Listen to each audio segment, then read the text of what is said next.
And as Mac mentioned, our next presenter is going to be Casey Staloch. He's the owner of AgriGuardian, which is a microbiological ag input company. He's also a farmer himself and a dealer for Albert Lee Seed.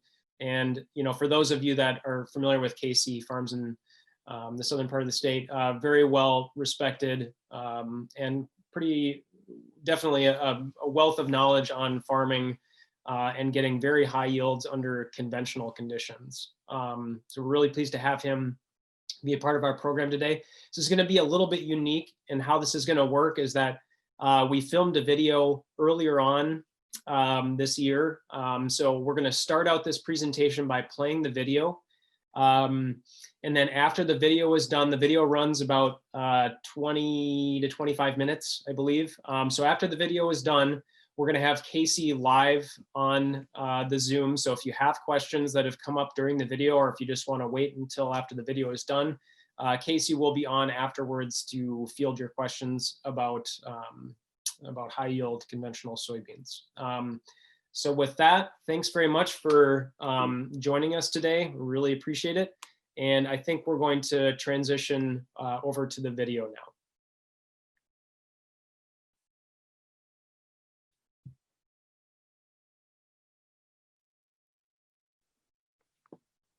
Casey Staloch. Today we're going to talk about how I personally raised 80 bushel soybeans using Viking conventional beans. It was a good feeling because I've never had 80 bushel beans before, and I mean we've been trying for, this is what, my 7th year of farming, and so we've definitely been trying, and so we've been trying different strategies, different things, but it takes a while. We kept getting closer, and now we're finally hitting it pretty consistently. The farm that we're going to talk about today was in Freeborn County, just north of Freeborn, Minnesota is where the farm we're actually talking about. The variety we used was Viking 2418, and we're going to talk a little bit about, from start to finish, what we did and kind of how we got there, and go from there. When I first started farming, a lot of the yields that they were pulling off of the farms on soybeans were 45 to 55 bushel soybeans. Pretty consistent. Since we started, our first year getting our liming and stuff done, and when I wrote the check for lime the first year that I farmed, my wife wanted to leave me. So, but I just said, if we don't do this now, we're just going to keep throwing money at it and not getting anything. But now that we've been doing that, we've been consistently in the 70s, the last few years. And, like I say, when we first started, we were in the 60s. Now we've gotten to 70s. Now we're getting to 80s. It's just been a kind of a stepping stone type deal. And this year, I will say, was a really good year for soybeans. I haven't heard a lot of 80 bushel averages in our area. I've had some guys that said they have on certain farms. But again, ours is all across the scale tickets. We don't have to store anything or whatever. But yeah, so our yields have kept tricking up. Again, on the corn, when we first got the fields on the corn, they were in that 190 to 200 bushel range on the corn side is what the previous owner was getting. And now, we're in that, the one year we had a 250 average across the whole farm. This year wasn't quite as good as that. We were kind of more in that 230s average. And we're using these same products on our corn, giving it what it needs, and you can't argue with that. Previous crop on this particular piece was corn. We disc ripped it with a John Deere 2700 ripper last fall. This spring we came in, we used Boundary and Authority first for the pre-emergent chemical. We worked that in one time, just once with a field cultivator, and we planted the beans. The date we planted was May the 2nd, and after that we cultivated it once, and then we cultivated around the outside again, but we never used a post spray, and it was our cleanest field that we had, which was crazy because usually on conventional beans you're out there spraying quite a bit. We didn't have to do a post spray on these beans, which typically, I mean, that very rarely ever happens. All my other farms I had to. So I don't know if that had something to do with keeping the beans going, not really stunting them. But on my other farms we had, you know, really good yields too, you know, in that same 80 range. Look at your soil samples. The biggest thing you want to focus on is getting your pHs corrected first. If we don't have our pHs corrected, it doesn't matter what you put out there, it's not going to be available, anything on a dry level. So pH, calcium, focus on that first. I don't care how you get that corrected, but that's the first thing we want to get corrected, is the pH, your liming, so on and so forth. Once that is good, you know, soybeans don't like wet feet. So, you know, we want to look at the drainage, what's going on with the drainage. And some of these products are definitely going to help open up your soil a little bit, get a little more porosity. So those are the keys first. Once we get those done and we get a soil sample, now we're set. Now we can build from there. But if we don't have those key building blocks first, there's no point in really trying to push the yields, because you have to have that stuff first. And no matter how you do it, no matter where you get your lime, no matter where you get your calcium source, however you're adjusting your pH, whether you got to bring your pH down with some elemental sulfur, or you got to, you know, bring your pH up with some calcium, that's where we want to get in that mid-range, in those 6s, you know, low 7s is kind of where we want to be for the pHs. We did a grid sample first, so we kind of knew where we were and what we needed. And kind of how we got there was through all the foliar feeding. We didn't put any dry products down at all. I usually do. We didn't on this one just because we were running into a time deal. And then the other thing is tissue testing. I always like to do tissue testing to know what's the plant craving. Instead of just putting something out there random, what does the plant want? What is it not getting into it? All the products behind me here are developed so they're plant available right now. You spray it on, they're going to be in that plant within minutes instead of days or having to go through reactions in the soil to become available. So get that, I know what it needs, I put it on, plant's loving it, I'm loving it, we're getting additional growth, we're shortening the nodes, and then we're filling out our pods. You know, we're not having the pod abortion, we're not having the flower abortion or the seed abortion that typically a lot of guys see. And what that is, what we found in all of our research is, you look at your manganese, your copper, and your iron, those are the big ones, and zinc, of why you're having seed abortion or pod abortion. The argument against tissue testing is they say, well, it's not 100% accurate. I agree with that 100%. It's a picture, it's a snapshot in time. It's all it is. So I'm not saying that's all you look at. You know, we've got our soil samples, we can see, and we got our tissue samples that we look at. The biggest resistance I get from guys is, oh, I don't want to take the time to do it. It's expensive, you know, is it going to be as accurate, you know? But like I say, you don't have to do as extensive as you do on your soil test. You got a problem area, go out there, take a tissue sample, see what's going on, then take a sample out of a good area, look at the difference, what is it? You know, so it's it's not like you're doing grid sampling or something like you would on your soil samples. And it's usually during times in the summer where guys don't want to do it. But I think it's very important, you know, just to kind of get an idea of, hey, this is what I got in my soil, this is what I'm getting up into my tissue, how can I fix that if I need to? A lot of the products that we've tried in the past are typically EDTA products, which is common out in the marketplace.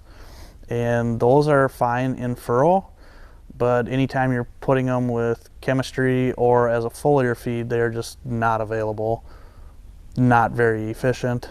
They are going to be cheaper most of the time. Picking varieties, sometimes I get a choice, sometimes I don't, because I raise seed beans for Viking. But typically I can say, hey, if I have one that I don't like, next year I'll say, hey, I don't want to grow that anymore. So two of the big beans that I've been raising have been the 2155s, which have been really good, probably one of my best beans since I started farming. And then we got into this 2418, and the 2418 I really like. I just think it's a 2-4, so it's got a little bit more top end than the 2155, I believe. It just seems like a more even bean. It gets up, really good emergence. You know, I used to work for different seed companies where I would see, we would bring an ISO line in, we'd put traits on it. The traits usually came in at a lower yield, and so I'm asking myself, why are we paying more money for traits when we're getting less out of it? And a lot of the problems that we're seeing why guys want to go with traits are typically nutritional problems, monoculture, different things like that. The other thing why I chose to go conventional on my farm is I think you have better food quality down the road. You know, just some less issues. There's studies out there. I mean, you can dig studies all day long and look, but that's so. Not only is it a personal belief of mine on the conventional side, but it's also by doing some research and seeing, you know, your nutrient content, you know, storability, you know, life of the product type deal. That's why we've chose to go non-GMO on our farm. And non-GMO for us is a big cost savings up front because we're not paying the high tech fees. And like I say, we're rotated. I've had corn on some of my farms for 4 or 5 years in a row, no insecticide.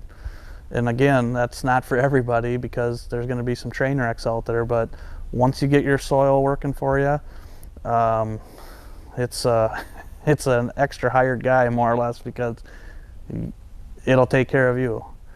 And the leaves on those, like I say, on the non-GMO, what I've noticed versus the GMO, the leaves are just so much bigger. And so I think on the foliar side, we actually, you know, we got a bigger target to hit. And I just think that every time you're putting something into a bean or even on the corn side, you have to take something out. And so I think you're giving up, you know, whatever it may be. But I just think that this way here, it seems like the non-GMO take less energy, take less water. You know, they seem to mature faster.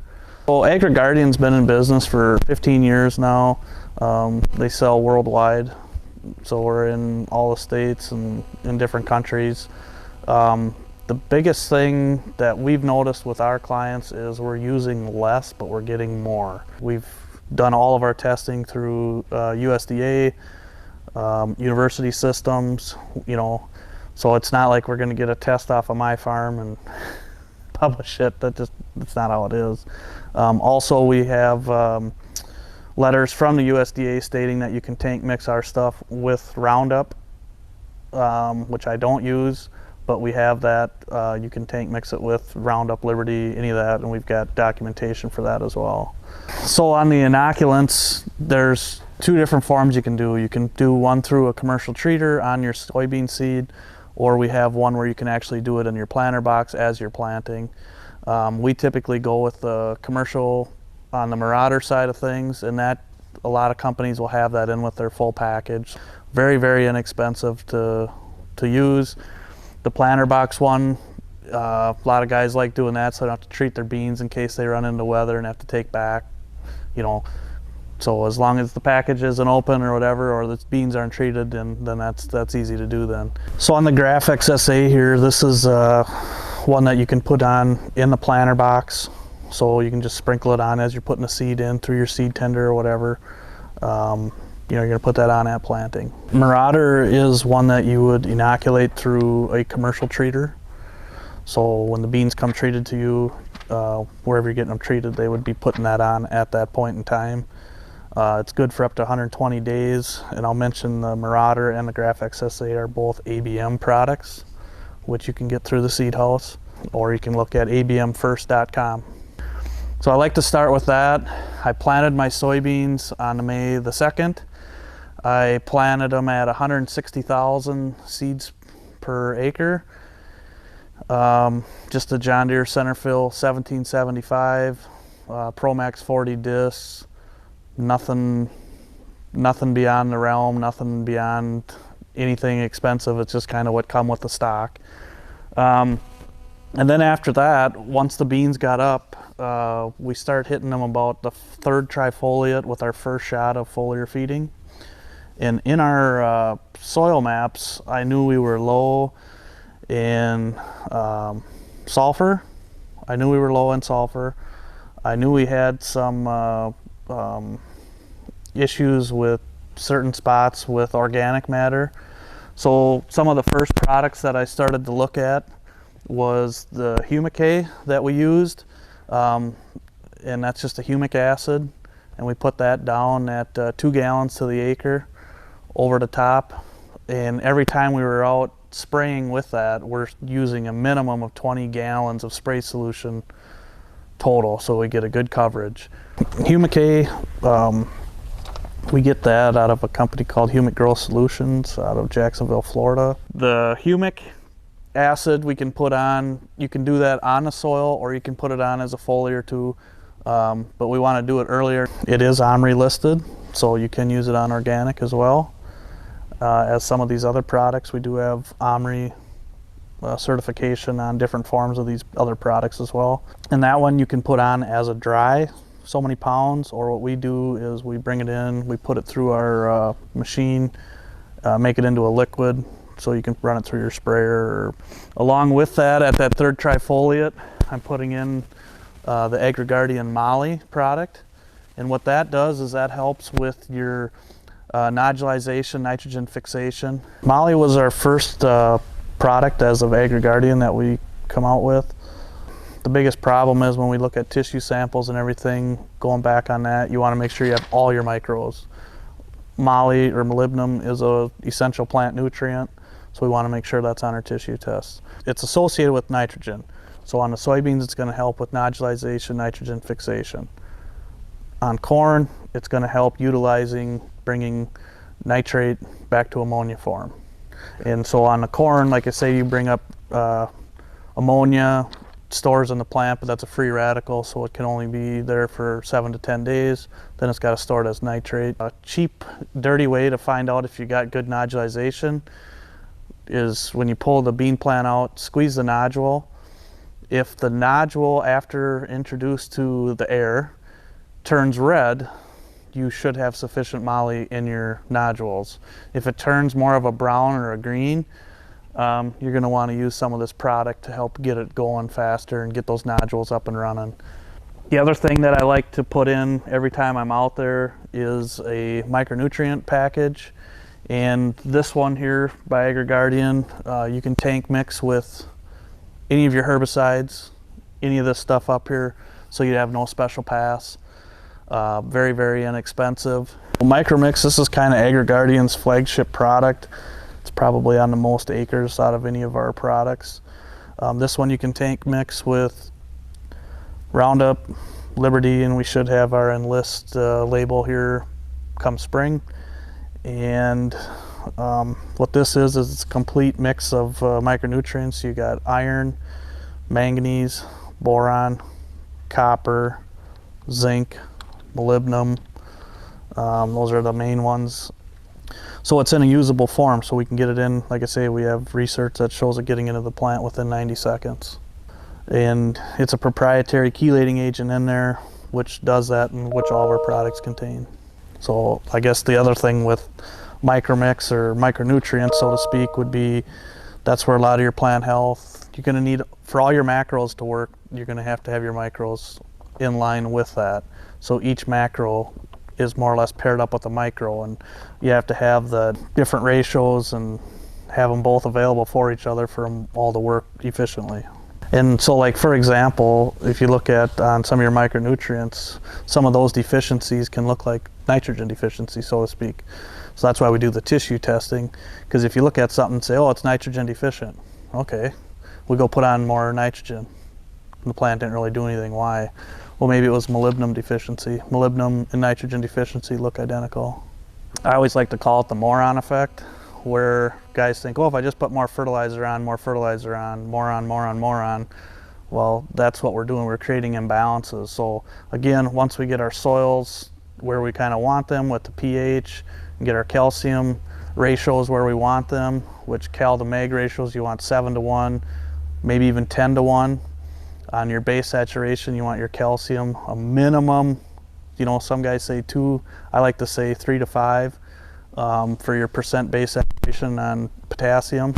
The first pass that we're doing, like I mentioned before, was 3rd trifoliate, so beans are real small. And guys go, well, what date did you do it? What date did you do it? Well, just when they're at that stage. We want to make sure there's some foliage out there to get it on. And if any of this stuff hits the soil, we're fine. I mean, it's still going to be active in the soil. I also like to throw in a biostimulant when I'm out there as well. It's a root stimulant. You know, it's going to trigger a lot of different processes in the plant that'll get it up and going. It kind of shortens the distance between the nodes on the beans. It's going to help you prevent pod abortion, seed abortion, so on and so forth. You're going to have a lot healthier plant. So Foliar Blend, this product, the original product's been around since the 70s. We do have organic versions of this one as well. This is a very, very versatile product. It's got like your growth regulators and different things in there, your PGRs. Also got a little bit of humic, a little bit of fulvic.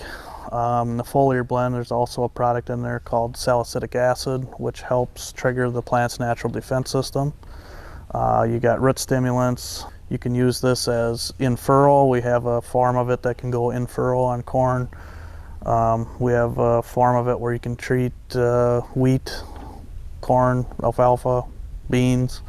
And then we have the foliar side of it, which we use quite substantially, a lot of. The other thing, when guys are putting on fungicide, that's when I like to put that on, because it just helps with the plant health, and we see some very similar responses with that, and then you're not using the harsh fungicides killing off the beneficials. This would be a good alternative, yes, and it's going to be more ecologically friendly for your because, like I say, you're not taking out all your beneficial fungus and everything like that, where, you know, the fungicides are not, you know, they're not targeting just one, they're targeting everything. When I talk that I don't use fungicide, the reason that I don't use fungicide is I don't feel I have to, because we already have the plant health there. And how you get the plant health is through higher levels of nutrients, higher levels of micronutrients. And that's typically what fungicides are in disguise, are more or less a iron molecule is usually typically the base of the fungicides. So when we're using our products and we have a healthy plant all year long, we don't have to come back in and give it a, you know, some aspirin at the end of the year and say, well, sorry, you weren't performing the whole year like you should have been, but, you know, here's a little Band-Aid, and kind of greens it up, and guys think that they're really doing something. Yeah, they're showing some adding yields, but all that's saying is you weren't sufficient during the year. That's why you're seeing a benefit. I've tried fungicides in the past. I have not seen a benefit on mine, just because I think we're using, you know, such higher rates of fertility and plant available fertility. The new product that we've kind of just brought in now in the last year or two here is our Nutriboost product, which is a sulfur, magnesium, and potassium product. Every test we look at on soil, we're always high in magnesium. But pretty much every test we look at on the tissue test, we are low in magnesium, so it's not getting into the plant. So we came up with the Nutriboost product, which has given it a shot of magnesium. And those three nutrients together, the potassium, the magnesium, and the sulfur, those three are needed in massive forms in the plant prior, during, and right after going into reproductive stage. So we put that in there to make sure that we've got enough of those nutrients at that time to really jump it into reproductive stage. So Nutriboost is one of the newer products in our lineup. Like I say, it's a 00636, so 6 potassium, 3 magnesium, 6 sulfur. And again, when you're getting into a reproductive stage, those three nutrients are what the plant needs a lot of, and typically it's not getting enough out of the soil. It can't bring them up fast enough, so we're giving it a boost, hence the Nutriboost, of those nutrients to help get it into reproductive stage. And we've had tremendous response on this. We've had a lot of guys, you know, in Iowa, in Nebraska. We've tested it down in Florida, and so last year was kind of our first launch year, so to speak, with this product, total launch. And you know, we've seen anywhere, I've had guys call me and they say, hey, we had 19 bushel increase on corn, you know, wow. You know, we've had guys say, geez, you know, look at the size of my leaves on the beans. And like I say, I think this is going to be one of the next big things, because we didn't really have, there's other products out there that are dry, they're hard to mix. So this one's 100% liquid. You can tank mix it with about anything. And usually what I do is I'll split these up. I'll put these on each time that I'm out there. But then later in the season, then we're looking at, you know, more of this here along with this stuff as we go through the season. But this one here we don't do until we have pretty good foliage on. With the Marauder and stuff, you're talking, you know, like 4 something unit to treat. Here you're talking, you know, 4 something a gallon, so you're going to be under $10 for this one. Here you're talking $2.75 per application, so we do that twice. One here you're talking about $5 an application, we do that twice. So the Foliar Blend, which is our biostimulant, you know, we're using that. That's about $5 an application. We're using that twice as well.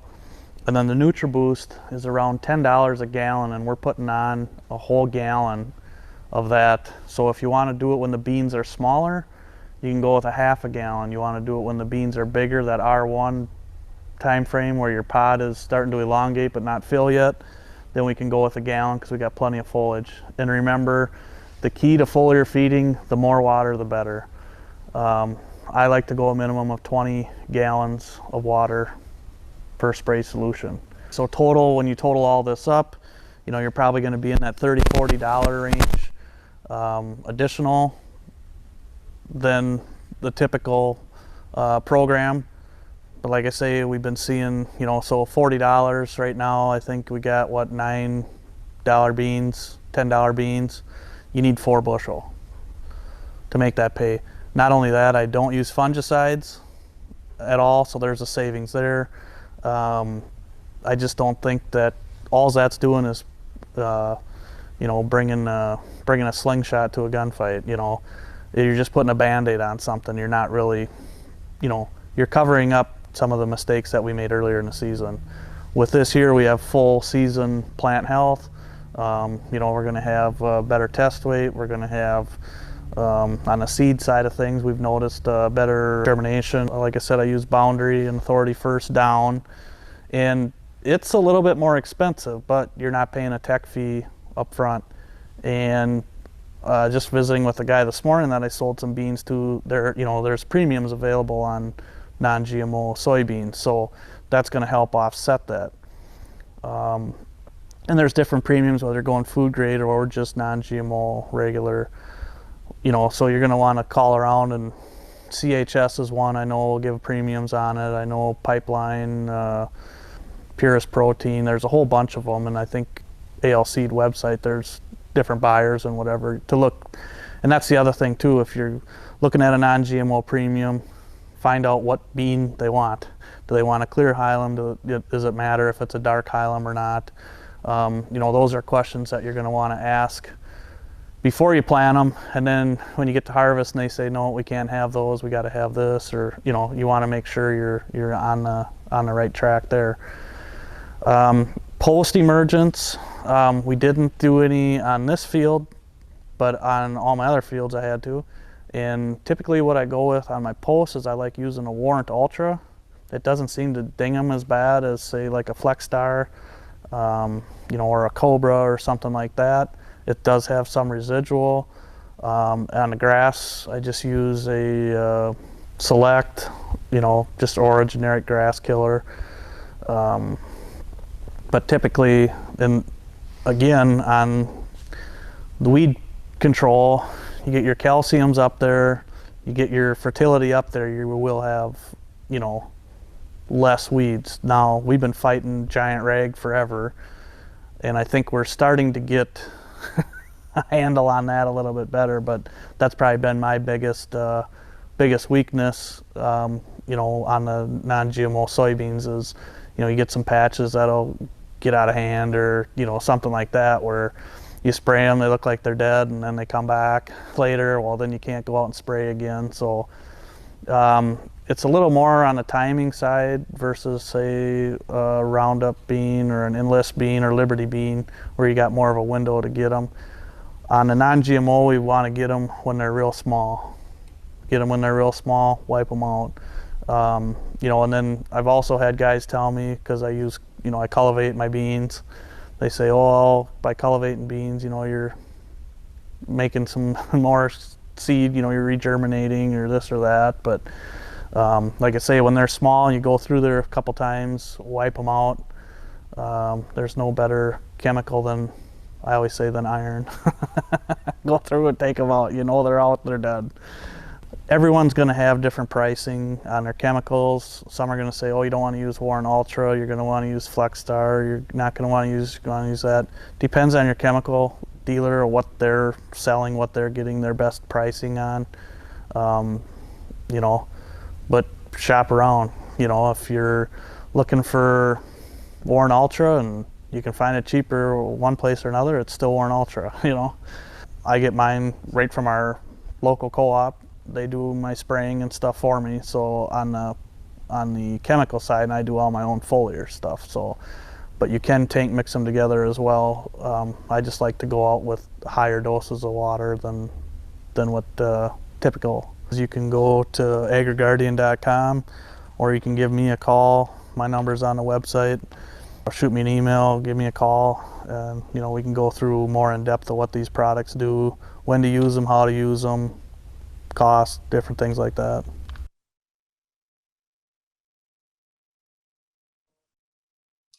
Awesome. Thanks very much. So now that was Casey Staloch on the video there. We're going to get Casey Staloch up and running here in person. And there he is. Casey, thanks for joining us today. Thanks for sharing some of your tips. And we'll kind of open up the floor for questions from folks, unless Casey had anything to add. I will tell folks on the call here, just as a reminder, you are all muted, so we can't hear you. So if you want to ask a question, type it into the chat function at the bottom of your Zoom bar, and make sure you select everyone, and we'll get your questions answered here. Casey, one of the questions that came up here, just to start with, is can you describe your tissuing sampling protocol, the timing and the frequency, and where you get your samples analyzed?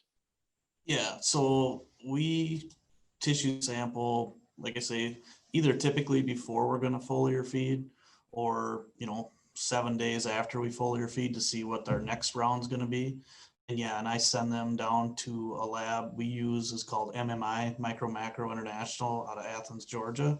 But if you want to send them to Midwest Labs or, you know, Ward Labs or wherever, is fine.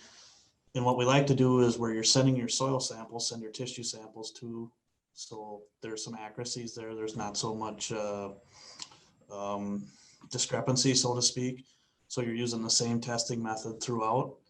And then that's easy to adjust our recommendations to that. But the main thing is, on a tissue sample, is always include all of your nutrients, not just NPK, all of them, all the way through the micros, everything. And then also too, on your nitrogen side, when you're tissue testing on corn, make sure you include all forms of nitrogen, not just total nitrogen, all forms, because then we can tell what's being stored, what's there to use, what's there to utilize, so on and so forth. And how much about does it cost each time you do a tissue test? I think down there, if we send in a tissue sample, I want to say it's like $40 a sample, $35, $40, something like that. Gotcha. And we've had more questions come in here. What needs to happen to the Oh, we've got another question here about soybean sampling, so we'll kind of keep on that thread here. Is there a certain growth stage that you sample it at, and which leaves that you sample, about how many per area, how many leaves? Can you Yep. kind of go through that? So on the soybeans or any plant, you want to take your last fully developed leaf. So you don't want to take brand new growth, and you don't want to take the older growth. You want to take the last fully developed leaf. That's going to be, kind of where things are going and where it's maturing. And so we kind of get an idea from that growing point, what nutrients are there. You don't want to pull from really, really old or, really, really brand new, because you're going to really throw off your test. Mm-hmm. And there was a question about an analysis. Maybe it's in replacement of getting a tissue test. Have you tried Sap Analysis at all, or how does that compare to actually getting a tissue test? So Sap Analysis is another, form. I know a lot of guys that do Sap Analysis too. It's just a different form. They say the Sap is probably a little more accurate than the tissue sampling. To me, I've always done tissue sampling, not, so I'm not knocking any. I just don't have a lab that does the Sap. So if you're working with the Sap, that's great. We can work with that. I got clients and dealers that are working with Sap. So, that's not an issue. So yeah, like I say, whatever you're used to doing, we can work either way with wherever the sample's coming from and whatever type of sample. Uh-huh. And this is kind of a broader question, scaling out a little bit from the sampling, but there's a question about, what needs to happen to the soil to be able to get, or be able to go 4 years continuous corn on corn without problems. And I'm guessing problems meaning, yield drag, potential disease carryover issues. Maybe you could kind of speak a little bit more about that, jog left a little bit. Yeah, so continuous corn on corn. The biggest thing is residue management. I feel drainage is another one, hybrid selection. But the biggest thing I would say over all of that is having a biologically friendly soil. If your soil is not biologically friendly and it doesn't have all that stuff working for you, if it's more kind of a tighter soil, I always call it kind of a dead soil, not as biologically active, seems tighter. Those soils I definitely wouldn't want to go, corn on corn on. The more biologically friendly soils you have, the more diseases you can handle, or you'll have less disease, so to speak. Mm-hmm. But yeah, that's where I would start, is continuous corn on corn. Start with your pH, start with drainage, just same thing as we did on the beans. Start with all that first, and then we get going. But if your soil is not biologically friendly, good luck. Uh-huh. And what kind of things speak biologically friendly soil to you? Like, when you have somebody new coming to you and they've been working with the program for, 3 to 5 years, what are you kind of looking for changes in their testing to kind of indicate that they've got there, or they're on the right track? Yeah, so there's different tests that you can use to find out, how biological active your soil is. The thing that I like to do is just quick, simple, dig up some roots. If you've got a lot of root hairs, a lot of finer root hairs, if you've got different fungus or different things growing in there, some are good, some are bad. If you got mushrooms growing out in your field, that's a pretty good indication that you're really biologically active, which we've got quite a few of those in ours. So like I say, there's different ways to look, but that is the quick and dirtiest way to look, is if you've got good root development, you've got good nodules on your soybeans, or you've got really fine root hairs, that means you're pretty biologically active. Gotcha. Do you, kind of going back to overall soil P and K, do you try to maintain soil test P and K within a certain range, or is it pretty soil type dependent, or?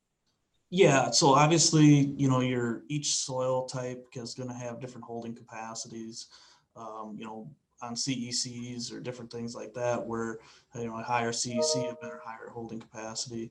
On my soils, I got a high CEC, so I like to keep mine really, really high. And so the biggest thing that I look at is, let's say you're using a Midwest lab, or, you know, whoever you're using for soil tests, where they're saying their medium is, I would take their medium and move it higher, is what I found out from when I started till now. The medium to me kind of, I look at it as a bare minimum is where I want to be. I want to be more in that medium high to high.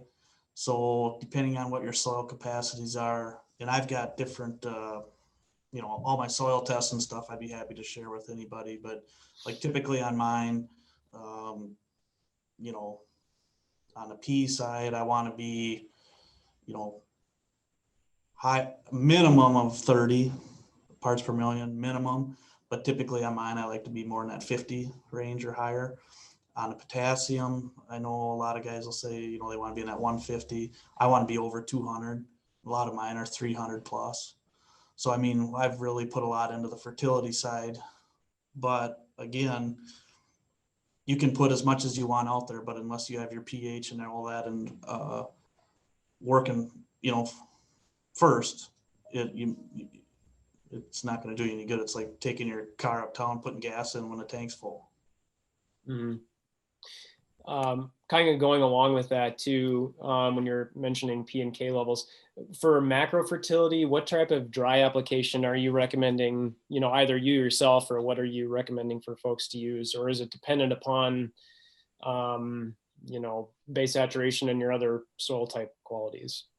Yeah, so I got, you know, there's a lot of guys in the industry that say, well, don't use 0060 because it's high salt, you know, use a 0050, which is potassium sulfate.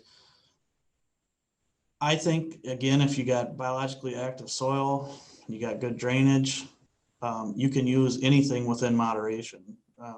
So I'm not going to say, well, you have to buy this or you have to buy that.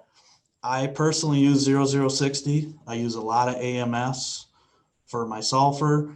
I use, you know, a lot of lime.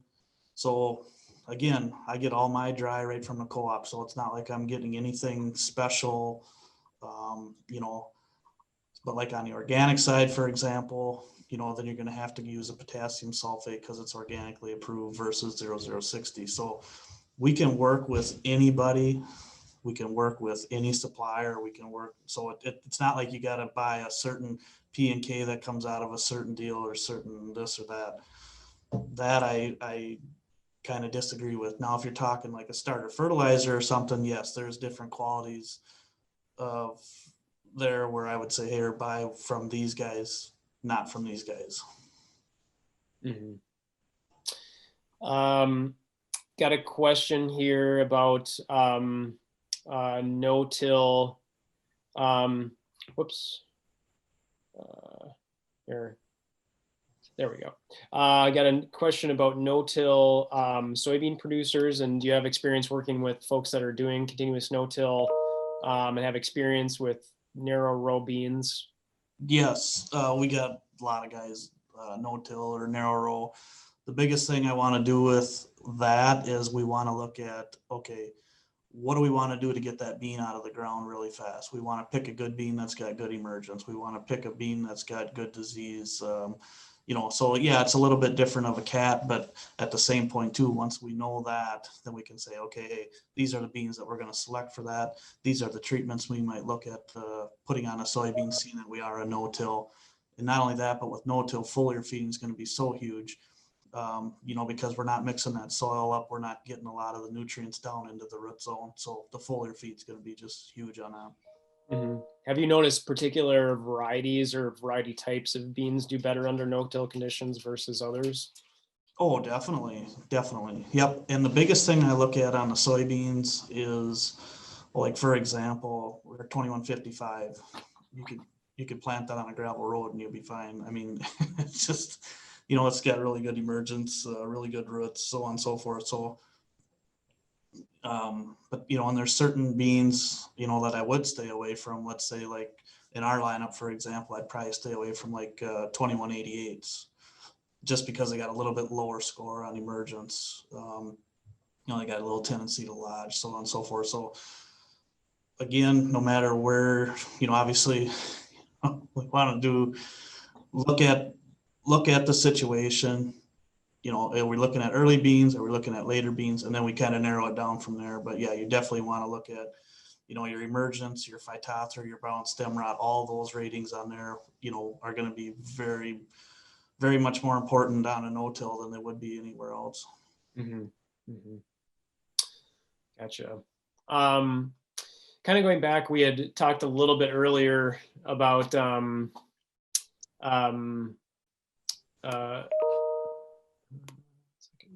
about that.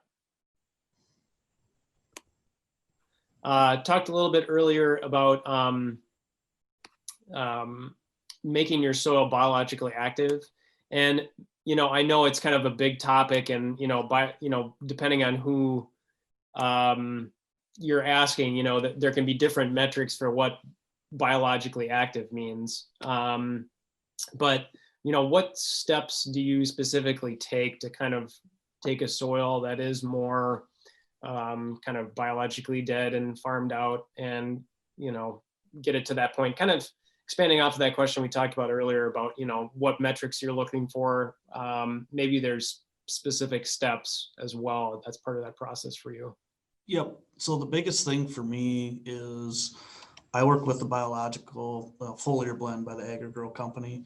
And like I say, they've been around since the 70s. And we've Dave and I at Agri helped when we were there, helping them when they reformulated it. So it's a continuing process. And I would say that's the first thing you want to start with, is a good biostimulant.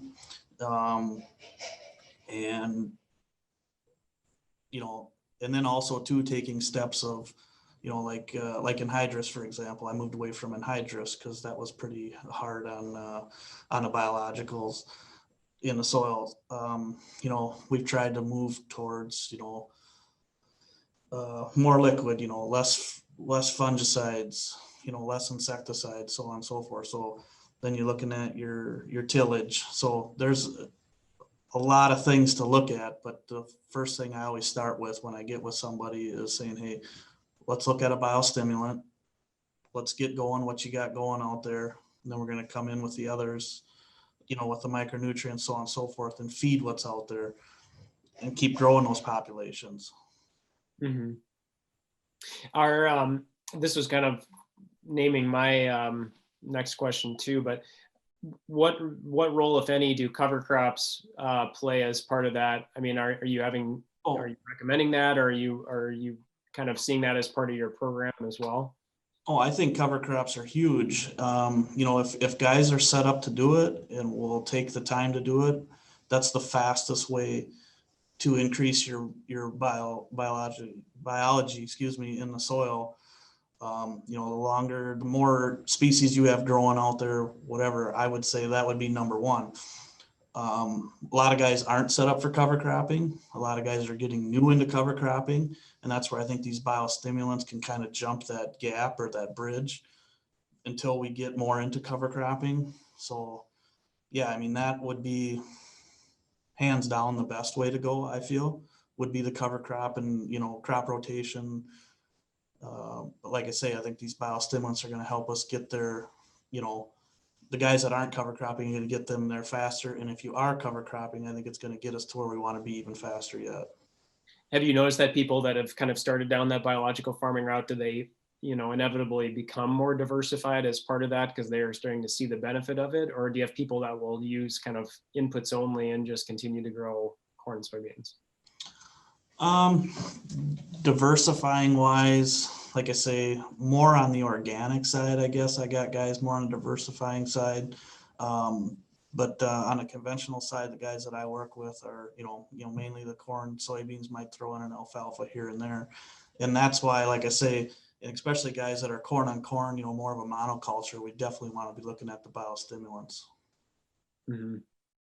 Yeah, and when I was saying diversification too, I guess I was implying cover crops as part of that as well. Oh, not Yeah, growing no, another. I would say, yeah, the more diverse on the cover crops you can get, the better, with some of the other mixes that we have or so on and so forth, the more species you get out there, the more diverse biology and everything you're going to have. Mm-hmm. Mm-hmm. What type of sprayer do you have? Are you broadcasting all foliar, or are you incorporating it or side dressing, or how does that work? No, so like on the soybeans, I've got probably the most basic sprayer that's out there. So I'm just foliar feeding. I'm not incorporating any of my foliar feeds or anything like that. On the corn, we do some side dressing. So yeah, that would be incorporated, I guess. But any of the foliar feeds is just, as long as your sprayer can spray 20 gallons or more to the acre, it'll work just fine for you. Mm-hmm. Mm-hmm. Do you have specific, it sounds like it's pretty standard. Do you have any specific nozzle types that you like for your particular products, or does it not matter as much? Not matter as much.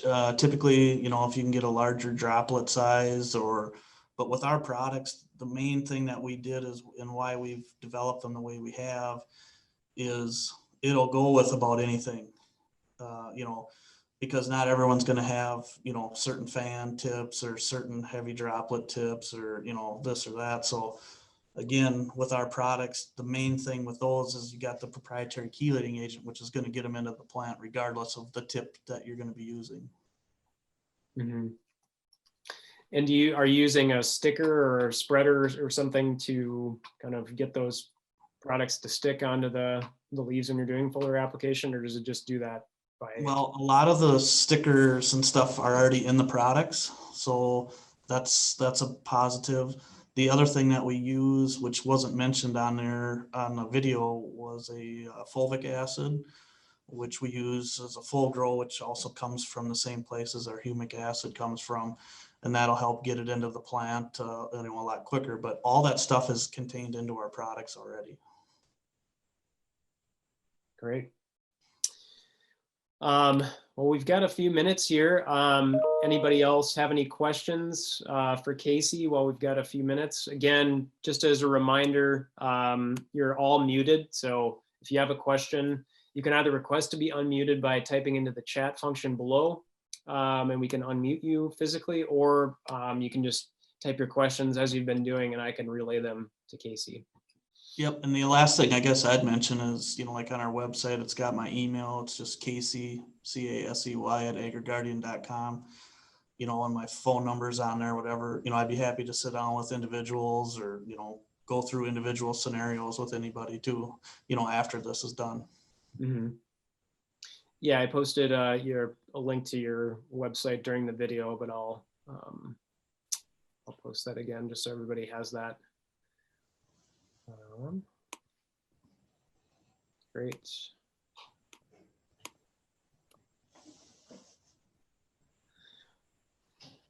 Good. Well, really appreciate, Casey, your taking the time to be a part of the program here and kind of sharing with us some of your tips and tricks on conventional soybeans and kind of larger discussion of biological farming. I think this is, I definitely see this as a more important aspect of farming on the horizon for sure. Looks like we had one last question here from a particular gentleman. Says, perplexed by the high gallon per acre of the foliar spray. And it seems like his experience with foliar spraying has been low volume for a higher concentration. So maybe you can speak to that a little bit. Right. So what we're doing is we're putting in, like our products, let's say Nutriboost, for example, we're putting 1 gallon per acre. Okay. So we're putting that in 20 gallons of spray solution per acre. You're still getting the gallon per acre, but you're just getting more coverage on the plant. So I don't know if that's his question or. Mm-hmm.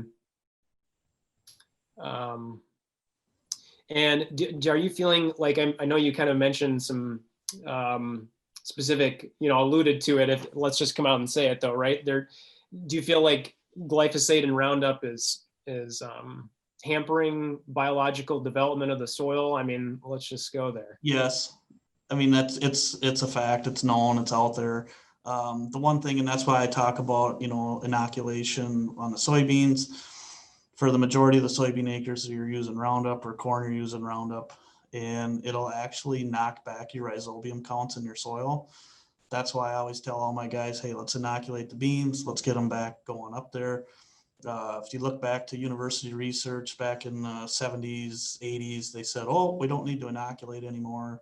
Our rhizobium numbers are high enough. Well, then come the introduction of glyphosate, and glyphosate is known to inhibit rhizobium.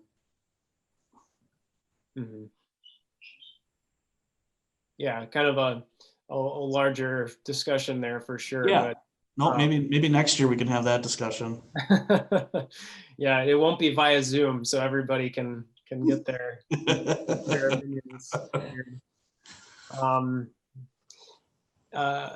Do you have any specific recommendations on your sprayer in terms of pressure or anything like that, or is it pretty standard? Yeah, I mean, obviously a little bit lower the pressure, you're going to have bigger water droplet sizes, but again, like I say, as long as it is on our products, and then I'm not going to speak for other companies, but on our products, if it hits the leaf surface and stays on the leaf surface, I mean, it's going to get into the plant. So it's not like you have to just, there's not a lot of, what I want to say, tricks, or, you don't got to do 2 somersaults and a cartwheel for our stuff to work. I mean, once you get it on the plant, it's going to work. And that's kind of how we designed them, is more or less, I told my partner, I said, I go, if I can do it, anyone can do it, because I'm pretty, when it comes to equipment, different things like that, I'm very, very simple, very, it's not like we got a lot of technology on ours or anything like that. It's just, we want to make it very user friendly. Mm-hmm.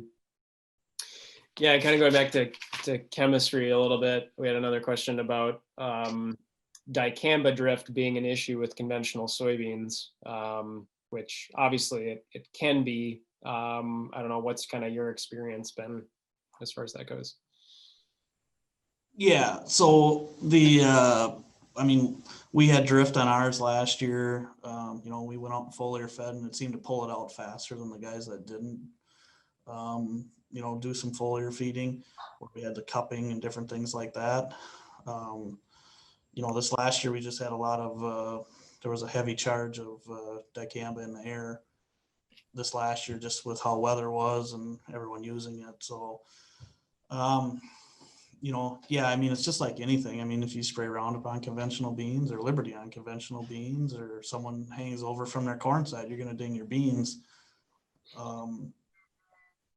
But I think a lot of it's coming down to where, guys are going to have to get more careful when they're spraying, because I mean, I know there's lawsuits out there, and, it's just like anything. You gotta stay on your side of the fence, make sure your wind is where it's supposed to be, so on and so forth. And if everyone would just take a little bit more precaution when they're going, and care about their neighbor, then we wouldn't have those issues. Mm-hmm. Yeah, definitely more of a sticky conversation when the chemistry gets up and walks for several miles. Yep. So maybe with time for the last question here, going back to the droplet size, it looks like another gentleman had a experience that they've had good success with fine droplets and then fogging it. Do you see any difference between sizes? Yeah, so like I say, there's different products that are going to respond differently. Ours, like I mentioned before, no matter the tip, no matter the pressure, as long as you get it on. But there are certain products where, yeah, you want that finer mist, especially on, like fungicides and different things like that, where you want to get under the leaf canopy. So yeah, I would, there's certain products where I would definitely agree with, that's what you want to do. Like, again, with ours, if you are set up to have a finer mist, fine. Mine, I'm not set up that way. So, again, pressure and whatever, it's not like it's going to be a big determinant factor on the things that we're doing. Great. Well, in the interest of time, I would just really appreciate all the questions, all the discussion. I know Zoom is kind of a little bit of a static forum for having a discussion, but I do appreciate all the back and forth. And Yeah, the one last thing I was gonna say is I see somebody asked a question on there, you know, about live biology. There is no live biology in any of my stuff. They're biostimulants. So yes, I would agree if you have live biology in the tank, you want to keep your pressure very, very low because you'll rip them apart. But in ours, there is no live biology. It's just biostimulants. great. Yeah, thanks for that clarification. That may not have been clear. Well, thanks very much, Casey. Appreciate your time.